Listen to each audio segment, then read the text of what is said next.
varrer a casa. Aí, mas como ela é sexta-feira, tem um conto que não pode se fazer lavar a louça, varrer a casa. Quando ela foi varrer, virou uma bruxa. Aí se arrependeu porque não foi feito. A bruxa, a vassoura se transformou numa bruxa e voou sobre o ribeirão da ilha. Aí ela se ajoelhou e começou a pedir perdão. Que não foi a intenção dela e que ela não queria ser amaldiçada. Vamos falar do 7. O 8 é a Orquestra Selenita Bucólica, que fala de um pescador, o Geraldo Sem Medo, que obviamente ele era sem medo, e ele acabou parando numa ilha, um dia de trovoada, que o mar estava bravo. Aí ele encontrou bruxas ao lado de Lúcifer, que seria o demônio, no caso, com várias bruxas tocando algum instrumento. Nisso ele foi enfeitiçado e acordou no outro dia do lado do vira-lata dele.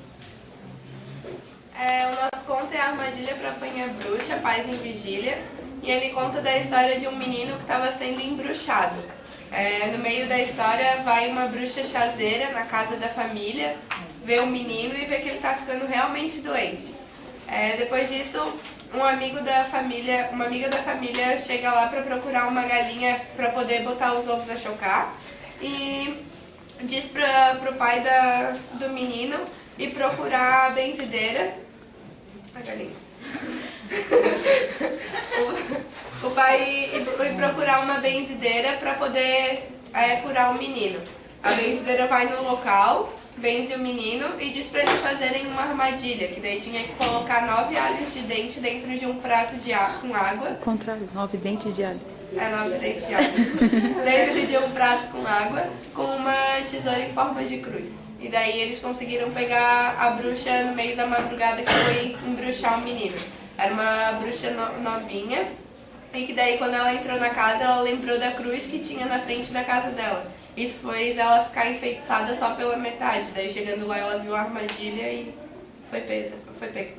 É isso. Tem um homem na história que se chama Policarpo, né? Ele tem um carro de boi. Aí ele recebeu a visita de um homem do Zé João. E ele é um curandeiro, né? Aí ele foi lá e começou a conversar com o Policarpo e contou uma história de uma bruxa. Que as bruxas, elas tinham formatos de feixes de fogo e ficavam dançando numa pedra. Isso na Ponta das Pedras. Não, no Morro das Pedras. Atualmente, né? Eu não lembro como que era o nome antigamente. Aí o Zé disse que queria se mudar para o Morro das Pedras. Ele morava no Morro do Queitaninho, era assim. Daí ele pegou e conseguiu um acordo com o Policarpo, e o Policarpo tinha uma casa para vender para ele, né? Aí quando ele voltou para casa, para avisar para a família que queria se mudar, ele mandou um recado para um cliente dele, e o cliente dele morava no Morro das Pedras, que era para avisar para o Policarpo vir com o carro de bois para pegar a mudança dele. Só que ele esqueceu de avisar que não era para fazer a viagem durante a noite, porque durante a noite poderiam aborrecer as bruxas. Só que aí o Policarpo e mais um amigo dele foram viajar para fazer a mudança, e no meio do caminho eles viram feixes de fogo de várias formas. E daí as bruxas foram, no caso os feixes de fogo foram neles, eles se transformaram em bois e os bois eles, no caso, inverteram os papéis. Aí, no caso, torturavam eles, sabe, pelo caminho. E aí, como o Zé ele era um curandeiro, ele sabia das coisas, ele sabia que as bruxas queriam derrotar o Zé. Então o Zé disse que queria se vingar das bruxas. Aí ele pegou um dente de alho e mostarda e foram com os amigos dele onde que foi o local, né? Daí eles pegaram e o Zé ele pegou e jogou as mostardas nas bruxas, e as bruxas jogaram no fogo, e ali no fogo daí não existia mais, no caso, viraram bruxas nuas, no caso, ex-bruxas, né? E uma delas era ex-noiva do Policarpo, e ela queria se vingar dele, porque ele traiu ela, e quando eles estavam juntos ela já era bruxa. Aí o Zé, depois dessa descoberta, ele se tornou o maior curandeiro da ilha de Santa Catarina. Não, nossa Madame Bruchoque, Saci Pererê. E nesse conto tem o Leandro, é um labrador que ele trabalha desde muito cedo da manhã até o fim da tarde. E com esse trabalho todo dele, que ele conseguiu com muito tempo, ele conseguiu dinheiro para comprar terras para ele. Ele era um rapaz bonito, assim, e tinha todas as mulheres no pé dele, quando ele quisesse. E acabou se casando com uma mulher feia, nojenta, assim, como diz a mãe dele. E a mãe dele não gostou desse namoro. Ela, assim, inventava as coisas, fazia modas o quanto que ela quisesse. E no fim da história, assim, quando eles se casaram, ele criou tipo um bar, bodega. Ele criou uma bodega e fez assim ela de madeira, com uma porta de madeira, e fez um banco na frente da bodega para os clientes, quando chegassem lá cansados, discutir sobre o que aconteceu durante o dia, como foi a pesca, os produtos da pesca. E daí, o nome da mulher dele era Irineia. E daí ela era uma bruxa. Daí certo dia, quando ela estava sentada na frente dessa bodega, eu acho, de frente pro mar, passou um gato preto com vermelho. E daí, quando logo ela viu, ela foi atrás do gato e todo mundo ficou espantado porque de repente ela se transformou em fumaça como um avião a jato. Daí depois de muito tempo, teve um homem que soube histórias de cavalos voadores lá pelo Brusque, aqui no Passarinho também. Opa! E daí, logo depois de um tempo, o Leandro já estava muito preocupado com ela e ela apareceu, dizendo que ela era uma bruxa e que ela ia atrás de Saci Pererê, de discos voadores aqui por Santa Catarina e também atrás dos cavalos voadores. Os cavalos voadores. As Bruxas e o Noivo e conta a história do Frumento. Ele era um homem muito feio, muito feio. Ele não arranjava namorada. Não arranjava nem emprego. As pessoas tinham medo de dar um emprego pra ele, porque achavam que ia fazer um mal pra colheita. Só porque ele era feio? Só porque ele era feio. Tadinho. Ele Ah, tá. Não. Daí a mãe dele tinha um irmão. Esse irmão, ele tinha se mudado, morado em outra cidade, tinha conseguido constituir a vida dele nessa cidade. E ele veio visitar a família. Então ele levou o Frumêncio até a cidade dele para trabalhar. Lá ele conseguiu um emprego, arrumou dinheiro, comprou uma casa. E daí teve um colega de trabalho dele que convidou ele para uma festa. Daí ele foi nessa festa e conheceu 3 bruxas. Só que daí ele não sabia. Aí ele ficou apaixonado por uma e começou a conhecer ela. Daí ele pediu lá a permissão da mãe, só que ele enviou um pão por Deus, pagou para enviar um pão por Deus. E nesse pão por Deus está escrito: lá vai meu coração, nas asas do tico-tico, para pedir o pão por Deus a Maria quebra-pinico. Só que a mãe dela se ofendeu com isso, com esse apelido. E daí falou que não se ofendeu, e daí ela quis se vingar dele. E daí elas queriam se vingar dele e fazer malinagem com ele, né? Tipo, antigamente o colchão era de palha, elas falaram que iam tirar toda a palha do colchão, jogar no terreiro e fazer uma coisa. Só porque ele era feio? Não, por ele te chamar elas não aceitaram. Só que ele não foi com maldade, né? Elas acharam uma ofensa, daí elas se vingaram. Daí quando elas estavam lá quebrando a casa deles, desarrumando tudo, aí ele acordou e viu aquilo, e daí Pegou a escada do pé de laranjeira, subiu para ver o que estava acontecendo e antes disso ele enfiou uma faca atravessada na boca e quebrou. Porque ele achou que era uma assombração, na verdade. Por isso que ele botou a faca. Quebrou a maldição e elas caíram no quadro, tipo luas. Elas estavam lá em cima do telhado. Daí ele viu aquilo e ficou espantado, né? Daí acabou o casamento. Daí acabou o casamento. E elas se vingaram. E ele continuou feio? Oh. Nos domingos, na ilha, o pessoal costumava se reunir nos sítios, nos bancos e contar história, contar tradição das vidas passadas para os passados, que vinha de boca em boca, ou seja, já virava uma mentira. Então, um dia o Mané falou a seguinte história, que tinha lá para as bandas do Pântano do Sul, tinha um tal de Seu Quintino. E Seu Quintino sofria muito de reumatismo bruxólico, que é uma dor assim que ninguém consegue explicar. Uma dor que você vai entender depois, reumatismo bruxólico. Aí, todos os curandeiros, que chamavam de curandeiros, pessoas que iam ajudar ele, todos os melhores curandeiros da cidade, da ilha, iam na casa dele, porque ele era um político e os curandeiros queriam se candidatar a vereador, etc. Iam lá puxar um saco e tentar curar ele. Ele melhorava e piorava, melhorava e piorava. E ele era um cara muito legal, só que às vezes quando ele vinha pro centro, pro desterro, ele costumava ir em bordéis, pegar as mulheres da China, no caso, né? Aí tá. Um dia ele foi e dormiu com uma, e se apaixonou. E aí levou ela pra morar no Pântano do Sul na casa dele. E ninguém aceitou, os parentes, essa mulher aí é um bicho ruim, essa mulher vai acabar com a tua vida, falaram. E ele na tentação levou ela pra morar com ele. E foi o seguinte, ela quase não dava bola pra ele, ficava o dia todo só no terreno dele, espiando a vida dele. E aí ele só dormia com ele, dormia, né? Aí geralmente, depois de um tempo, ele começou a sentir uma dor insuportável. Um reumatismo, assim, uma dor que ele nunca tinha sentido antes. Ele sofria bastante dor, mas ele só sentia essa dor forte quando ele se deitava com ela. Só quando ele se deitava com ela. E aí ele foi procurar a irmã dele, a Ana.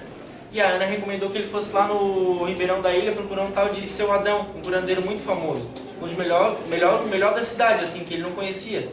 E o Seu Adão falou que era coisa ruim da mulher dele, que a mulher dele estava passando essa dor pra ele. Que era inveja, olho grande, tudo de ruim, que a gente pode definir em reumatismo bruxólico. Aí foi o seguinte, ele falou que é pra que toda vez que ele fosse deitar com ela, ele bote a tamanca esquerda dela embaixo da cama, e toda vez que ela subir em cima dele, falou assim, toma ferro meu cavalo, é pra ele responder, tu que vai tomar ferro minha égua, porque minha pele está protegida e teu mal não me pega, e a tua tamanca esquerda está embaixo da minha cama. E falando isso, ela vai se transformar numa égua, e ele vai ter que sair domando ela, de manhã, sair domando ela em cima dela, até de manhã o galo preto cantar. Quando o galo preto cantar, a maldição vai se acabar. Ele chegou em casa, fez isso, né? Chegou em casa, botou a tamanca esquerda dela embaixo da cama, ela se deitou, subiu em cima dele e falou, toma ferro meu cavalo. Ela assim, tu que vai tomar ferro minha égua, porque minha pele está protegida e teu mal não me pega. Aí do nada ela começou a se chacoalhar, virou uma égua, ele pulou em cima dela, ela chucra, e eles saíram de noite e entraram madrugada dentro. E aí na ponte de ferro, lá quando estava em cima da ponte de ferro, o galo preto cantou, de manhã cedo. Do nada ela se transformou na pessoa que ela era antes. Ela não reconheceu ele reconheceu ela. Ele voltou para casa sem dor nenhuma, com saúde, e ela voltou pro bordel dela, mas ficou longe desse mal todo que ela carregava, entendeu? Então daí acabou a maldição, acabou o reumatismo bruxólico. Quando a menina que metamorfoseou o sapato. O Sabiano tinha uma filha que era embruxada, e nem a bruxa que enfeitiçou ela dava trabalho até pra bruxa que enfeitiçou ela. Então só pega que era. Aí num dia o Sabiano estava fazendo as tarefas dele, limpou o gado, tomou café e era o dia que ele ia levar ela num curandeiro famoso. Só que não estava dando resultado as sessões. Aí na sexta-feira ele foi levar ela no curandeiro e no que ele foi pegar os sapatos ele só encontrou um. Aí perguntou pra mulher dele onde é que estava o sapato, ela procurou em todo lugar da casa e não achou. Daí ele foi caminhando descalço mesmo, pegou a bolsinha dele e foi. No que ele chegou no curandeiro, o curandeiro deu os ingredientes para ele, levar de volta para casa. Na volta, quando ele chegou ele foi até os ingleses, né? Na volta, ele chegou assim na praia, ele viu um navio gigante com a bruxa dentro e na ponta do navio era o sapato dele que era o navio.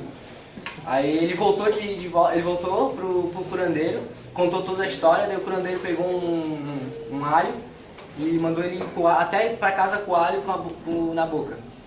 Daí quando ele chegou em casa, a mulher dele já estava com a notícia para dar, que aí encontrou o sapato e o sapato estava com um buraco no meio.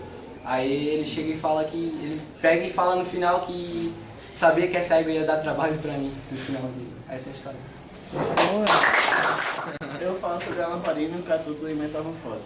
O Gustavo Daniel era um pescador, morava na praia do Matedeiro. Daí um certo dia... Não.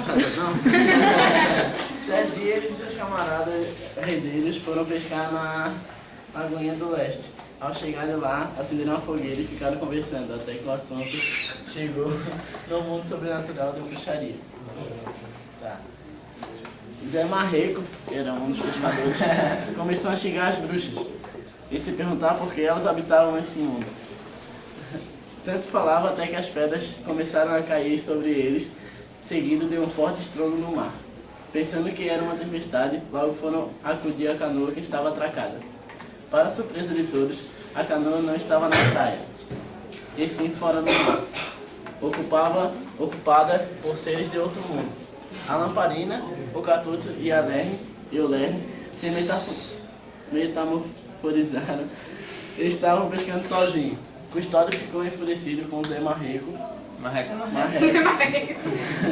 Por afrontar as bruxas, e agora elas estavam se vingando. Zé Marreco explica que teve motivos para odiar tantas bruxas, pois foram elas que sugaram a vida de seus filhos. A minha história é as bruxas roubaram a lancha baleira de um pescador.